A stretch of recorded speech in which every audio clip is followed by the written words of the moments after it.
दिल्ली से बड़ी खबर। सीएम डॉक्टर मोहन यादव इस वक्त लाइव एंड आर्टिफिशियल इंटेलिजेंस संगठन के सामाजिक निहार पर सेमिनार का आयोजन किया गया। लाइव तस्वीरें आप देख पा रहे हैं। सीएम मोहन यादव कार्यक्रम में शामिल हुए। कई सालों से हम देख रहे हैं कि उस पर अपना पूरा उनका काम है और आज के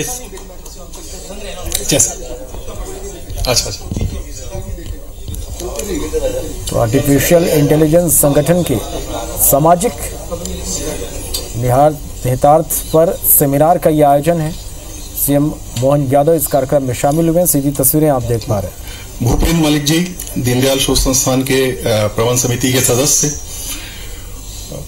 आदरणीय मंत्री जी का स्वागत करेंगे। श्री जितिन प्रसाद जी का युवा नेता हैं, उत्तर प्रदेश से आते हैं।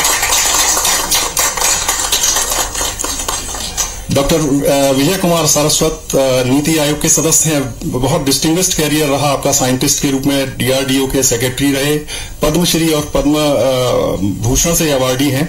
उनका स्वागत करेंगे। श्री अमित गोस्वामी जी दीनदयाल शोध संस्थान के कार्यकर्ता हैं, IRI के साइंटिस्ट हैं।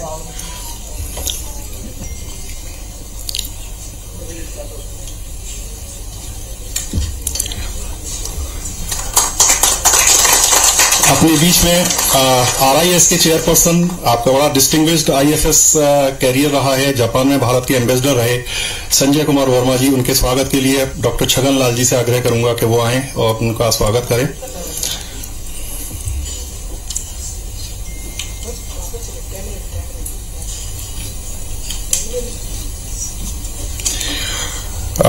प्रोफेसर सचिन चतुर्वेदी जी हमारे तो बिल्कुल मार्गदर्शक रहे, ऐसे सब बौद्धिक उसमें आप DG हैं RIS के।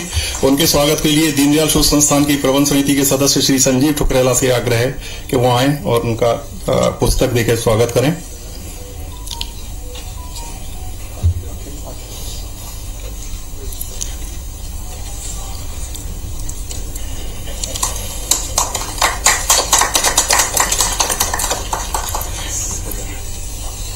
दीनदयाल शोध संस्थान के प्रधान सचिव अतुल जैन जी, आप बौद्धिक गतिविधियों में जो आज हम सब लोग सम्मिलित हुए हैं, पूरा आपने इसको पूरा कंसीव किया, तो मैं RIS से अपने अमित कुमार जी से आग्रह करूंगा कि पुस्तक देके उनका स्वागत है। अमित कुमार जी RIS। अरे अच्छा ठीक,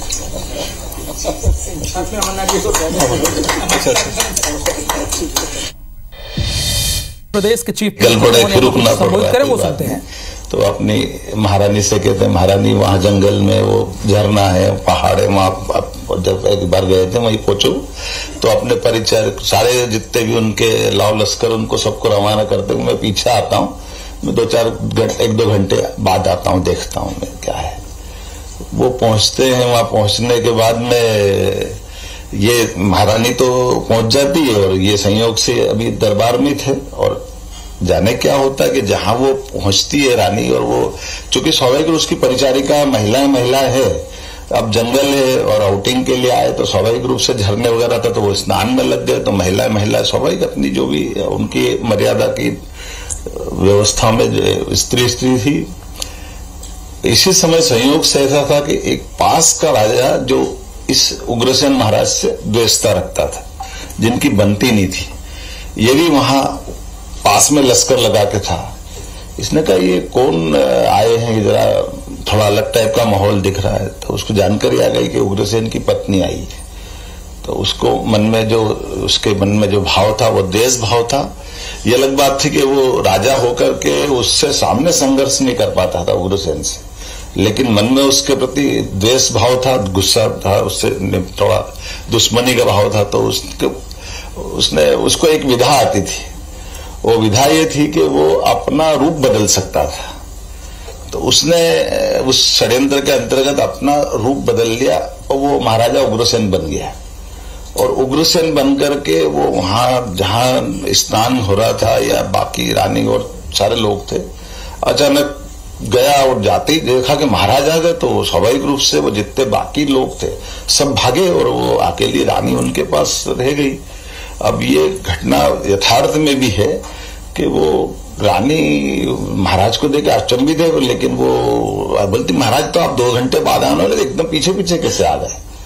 तो वो बोलते नहीं, कुछ भी नहीं। तो स्वाभाविक रूप से कुछ घटना जैसे एक विवाह के बाद की होती वो अपना अनुकूलता दिखाते, लेकिन जब ये व्यवहार होता तब वो एकदम से उसको लगता कि ये उग्रसेन नहीं है, क्योंकि वो रूप भले बदला हुआ है और लेकिन व्यवहार से आचरण से अच्छा नहीं लगा उनको।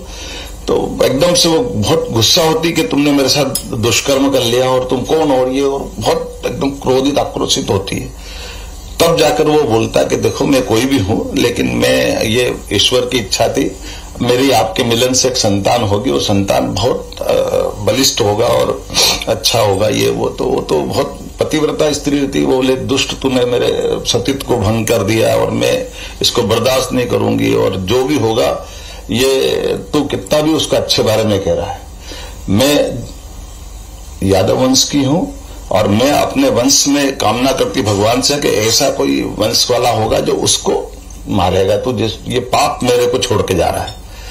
अब ये घटना हमको ये बताती है कि वो बात क्यों पकड़ में आ गई, अपने काम की बात, कि वो उसके एआई का जमाना आधा होगा उस समय कि जब शरीर तो बदलता लेकिन आवाज नहीं बदल सकता, इसलिए बोल नहीं रहा था। आज का एआई और उन्नत हो गया कि अब आवाज भी बदल जाती है, तो अब बता नहीं वो आपको ऐसा संकट आएगा तो पहचान में भी नहीं आएगा कि झंझट क्या।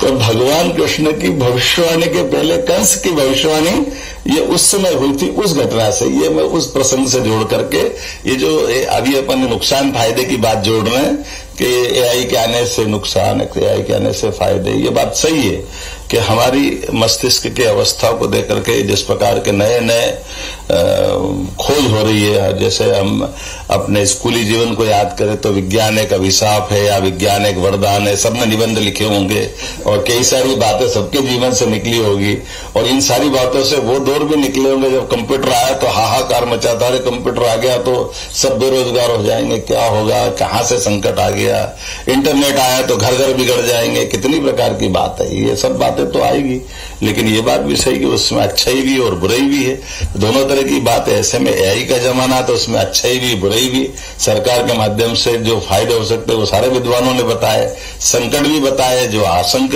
धारणा है और जो घट रहे हैं व्यवस्था उन पे भी बात है।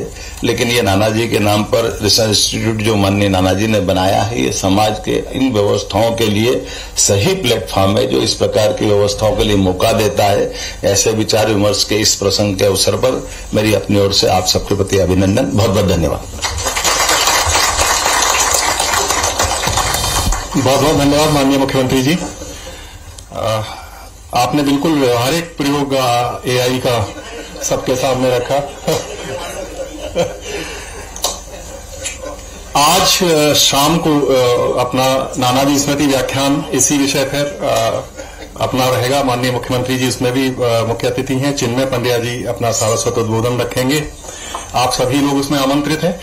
इस अवसर पर एक और कार्यक्रम जो दिल्ली में माननीय मुख्यमंत्री जी के ही मार्गदर्शन में हम लोग कर रहे हैं, सम्राट विक्रमादित्य महानाट्य 12, 13, 14 लाल किला मैदान में माधवदास पार्क है। आप सभी से आग्रह है कि आप सब उसमें जरूर आएं। सम्राट विक्रमादित्य एक आइकॉन थे भारत में, मतलब भारत में जो अगर सुशासन की और ईमानदारी की जो एक मिसाल दी जाती है किसी प्रशासन को, तो वो सम्राट विक्रमादित्य का नाम उसमें आता है। माननीय मुख्यमंत्री जी के हृदय का बहुत निकट का विषय है। बहुत पहले से मुख्यमंत्री जी जो विक्रम संवत वाला कैलेंडर है और उसके बारे में जो सब चीजें उस पर काम करते रहे हैं।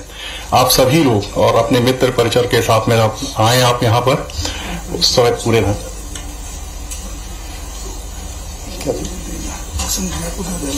अच्छा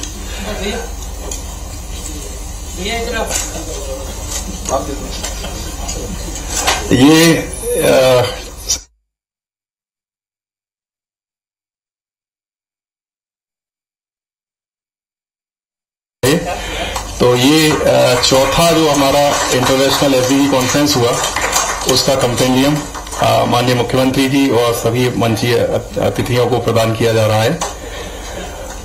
आदरणीय सचिन जी हम लोगों के साथ में इस पूरे अभियान में साथ में रहे।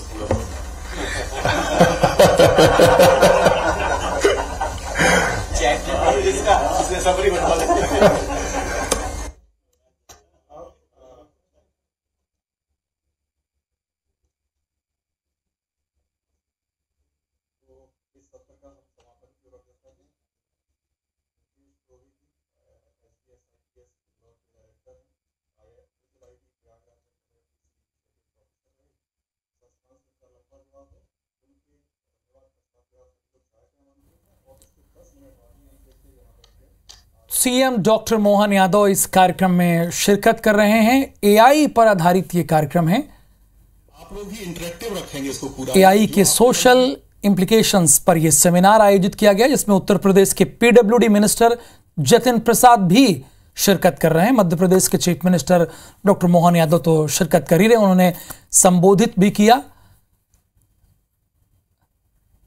ये सेमिनार जो है ये एआई के सोशल इम्प्लीकेशंस पर, यानी एआई का इस्तेमाल अपने सामाजिक जीवन में कैसे किया जाए, उस पर यह सेमिनार रखा गया। दीनदयाल शोध संस्थान द्वारा आयोजित इस कार्यक्रम में मंच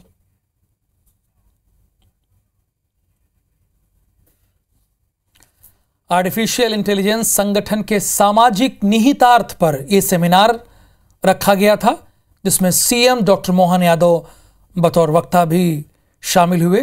एआई का इस्तेमाल सामाजिक जीवन में कैसे किया जाए, इसके बारे में यह सेमिनार रखा गया और इसमें उत्तर प्रदेश के पीडब्ल्यूडी मिनिस्टर जतिन प्रसाद भी शामिल थे।